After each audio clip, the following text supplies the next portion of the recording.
Le Prince oublié est le nouveau film de Michel Hazanavicius. En plus d'être l'actuel président de la FEMIS, ce dernier est un des plus grands réalisateurs français. Il est notamment connu pour avoir réalisé La Classe américaine en 1993, les OSS 117 en 2006 et 2009, et bien sûr The Artist en 2011, pour lequel il a remporté plusieurs prix. Michel Hazanavicius aime explorer des genres très différents pour chacun de ses films, et pour son huitième, il a décidé de s'attaquer aux films d'aventure fantastiques pour enfants. Michel Hazanavicius se trouve donc dans une phase post-succès où il doit continuer de faire ses preuves, malgré les relatifs échecs à la fois critiques et publics de The Search et du Redoutable qui n'ont respectivement fait que 70 000 et 135 000 entrées. Il a pour cela pu bénéficier d'un budget confortable de 24 millions d'euros et d'une équipe de tournage talentueuse, avec la présence de Guillaume Schiffman, le chef opérateur qui l'avait déjà accompagné sur The Artist et les OSS 117, ainsi qu'Howard Shore, le célèbre compositeur de la bande originale du Seigneur des Anneaux. Le Prince oublié nous raconte l'histoire de J.B., qui élève seule Sophia, sa fille de 8 ans. Chaque soir, il lui raconte une histoire extraordinaire où elle incarne la princesse en danger, et lui, le prince héroïque qui doit la protéger. Mais Sophia grandit et se désintéresse progressivement de ces histoires lorsqu'elle entre au collège, où elle rencontre le jeune Max qui devient son nouveau prince. Commencent ainsi les mésaventures d'un père afin de ne pas tomber aux oubliettes. Nous allons voir que c'est un film ambitieux qui possède tous les ingrédients pour plaire, mais qui déçoit sur plusieurs points. On retrouve des traits caractéristiques de son cinéma.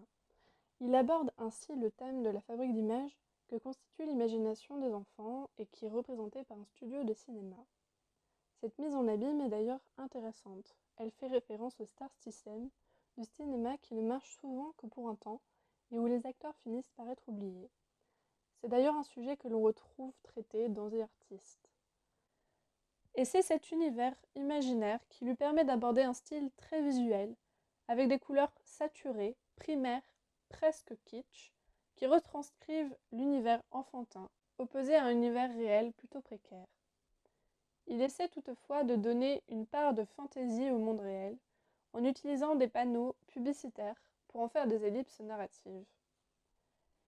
Il y a de l'audace, de l'ambition, de la créativité et du charme à la fois dans le scénario et la réalisation de ce film. En premier lieu, on a l'utilisation des effets spéciaux, ce qui est un véritable défi quand on sait le nombre réduit de films français qui s'y risquent chaque année. En plus, ces derniers marchent assez bien, notamment quand on regarde le monde imaginaire en train de disparaître. On a aussi parfois de bonnes transitions entre le monde imaginaire et le monde réel. Il y a par exemple un moment où Michel Hazanavicius brise le quatrième mur pour montrer qu'on est vraiment dans la fiction. On regrettera seulement l'utilisation d'un simple fondu au noir pour la toute première transition. Toutefois, malgré de bonnes idées, le film a un aspect spectaculaire que l'on pourrait lui reprocher. En effet, l'univers peut paraître assez surchargé, avec une esthétique Disneyland. On note d'ailleurs une volonté de rivaliser avec les films Pixar. On pense surtout à Vice Versa, dont Le Prince oublié est en quelque sorte le pendant, qui adopte le point de vue des adultes. Michel Hazanavicius revendique cette référence, mais à mon sens, Le Prince oublié souffre de cette comparaison, puisqu'il n'a pas réussi à créer un univers aussi convaincant que ceux de Pixar et par conséquent, il n'est pas autant tout public. De plus, l'idée d'un scénario à tiroir est originale, mais il y a des problèmes de storytelling, notamment au niveau du rythme. En effet, comme le récit imaginaire illustre le récit du réel, il y a le risque de créer un effet de répétition. Et c'est ce qu'il se passe. On s'habitue au passage d'un monde à l'autre, ce qui nuit à l'envie de surprendre et transporter le spectateur, qui est inhérente au genre du fantastique. Et c'est sûrement la volonté de Michel Hazanavicius d'éviter cet effet qui donne l'impression que des scènes ont été coupées. Le récit de certaines scènes paraît en effet précipité. Par exemple, la romance entre la voisine et le père avance très vite et semble peu crédible. De même, le rapprochement entre Max et Sophia passe inaperçu. Enfin, on a un casting bien choisi qui donnait d'emblée une plus-value au film, avec des acteurs comme Omar Sy, Bérénice Bejo ou encore François Damien, tous convaincants dans leur rôle. De même, les enfants jouent assez bien, ce qui est suffisamment rare pour le souligner. Mais cela est en grande partie occulté par des scènes avec un jeu d'acteurs lunaire. L'exagération est certes justifiée dans le monde imaginaire, mais on la retrouve aussi dans le monde réel, et cela rend certaines scènes moins crédibles, par exemple celle-ci. Vous y connaissez en fugue? Vous êtes un super papa, mais faut bien la laisser grandir.